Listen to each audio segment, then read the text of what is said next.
சரண்டரான group எப்படி தப்பியோட முயற்சிப்பான்? இருந்தும் கூட ஒரு பக்கம் திமுகவினுடைய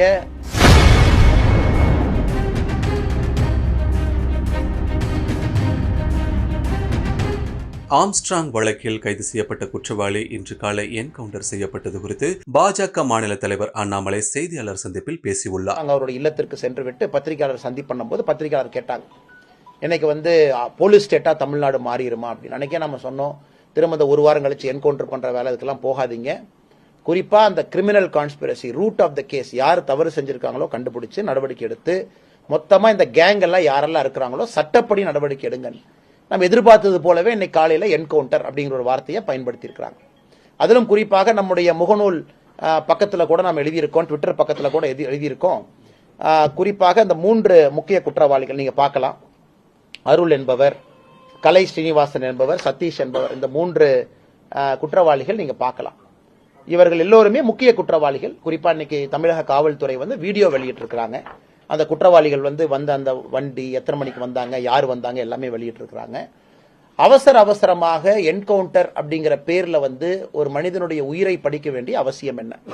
ஏன்னா அவங்க சரண்டரான குரூப், அது அவங்களே போலீஸ் ஸ்டேஷன்ல வேகமா சரண்டரான குரூப். சரண்டரான குரூப் எப்படி தப்பியோட முயற்சிப்பான்? இது ஒரு லாஜிக்கலான கேள்வி.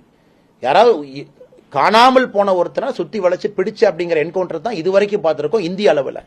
இந்தியாவில் முதல்ல இதாத்தான் இருக்கும், சரண்டரான ஒருத்தரை என்கவுண்டர் அப்படிங்கிறாங்க. அதை தாண்டி இரண்டாவது மிக முக்கியமானது, காலையில வெப்பன் டம்ப், வெப்பன் எங்க ஒளிச்சு வச்சிருக்கிறாங்க கண்டுபிடிக்க போனோம், அங்க துப்பாக்கி எடுத்து எங்களை சுட்டாங்கன்னா துப்பாக்கி எங்கே இருந்து வந்துச்சு? இரண்டாவது. மூன்றாவது, அதிகாலையில் செல்ல வேண்டிய காரணம் என்ன? நாங்கள் யாரையும் டிஃபெண்ட் பண்ணல, கடுமையான நடவடிக்கை எடுக்க வேண்டும் என்று வலியுறுத்தக்கூடிய ஒரு கட்சி பாரதிய ஜனதா கட்சி. சட்டம் ஒழுங்குல சமரசம் இல்லாத ஒரு கட்சி. இருந்தும் கூட ஒரு பக்கம் திமுகவினுடைய புள்ளிகளாக இருக்கக்கூடிய முக்கிய குற்றவாளிகள் இருக்கிறாங்க. அதையும் நம்ம புகைப்படத்தை நம்ம காட்டியிருக்கோம். இன்னொரு பக்கம் காலங்காலத்துல நேரமே என்கவுண்டர் அப்படிங்கிற வார்த்தையை பயன்படுத்த வேண்டிய அவசியம் என்ன? சோ தமிழக அரசு முறையான திசையில தான் கொண்டு போறாங்களா, இல்ல இதையும் திருவேங்கடம் இறந்துட்டாரு, ரைட், ஓகே, இப்ப திருவேங்கடம் சொல்ற கன்ஃபெஷன் ஸ்டேட்மெண்ட்ல என்ன சொல்லியிருக்காரு, அதை வச்சு கேஸ் முடிய போதா? ஏன்னா இது போன்ற கேஸுகள்ல முக்கியமா ஒரு நீதிமன்றத்திற்கு போகும் பொழுது அந்த கேஸினுடைய உண்மை முகம் நமக்கு தெரியும். குறிப்பாக இது போன்ற கேஸ், ஏன்னா ஒரு பக்கம் கேங் வார்னு தமிழக அரசே பயன்படுத்துறாங்க, காவல்துறை பயன்படுத்துறாங்க, இன்னொரு பக்கம் வேற ஏதோ கேஸுக்கு சம்பந்தமான பஞ்சாயத்து டீலிங்கிறாங்க. பாரதிய ஜனதா கட்சி எங்களுடைய ஆர்கியூமெண்ட் இது பொலிட்டிக்கல் மர்டர் அப்படின்னு நம்ம சொல்றோம். ஒரு கட்சிகளும் ஒரு வாதத்தை வைக்கும் பொழுது இந்த கேஸை அவசர கதியில முடிக்க வேண்டிய அவசியம் என்ன என்பது தமிழக மக்களுடைய கேள்வியா இருக்கு.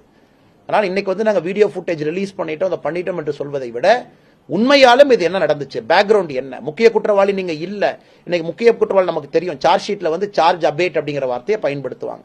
ஒரு முக்கிய குற்றவாளி இறந்த பிறகு சார்ஜ் ஷீட்ல பேர் வராது, பேர் எடுத்துருவாங்க.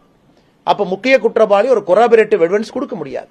சோ அப்ப நமக்கு உண்மை என்ன அப்படிங்கிறது யாருக்குமே தெரியாது. ஏன்னா திருவேங்கடம் சொன்னாரு கஸ்டடியில் இருக்கும்போது, அது மட்டும்தான் பேச்சா இருக்கும்.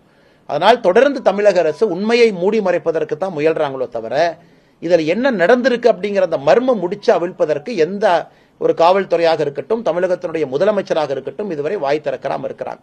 அதனால இந்த 2 விஷயத்தையும் செய்திகளை உள்ளது உள்ளபடி தெரிந்து கொள்ள ரெஃப்ளெக்ட் நியூஸை சப்ஸ்கிரைப் பண்ணுங்க.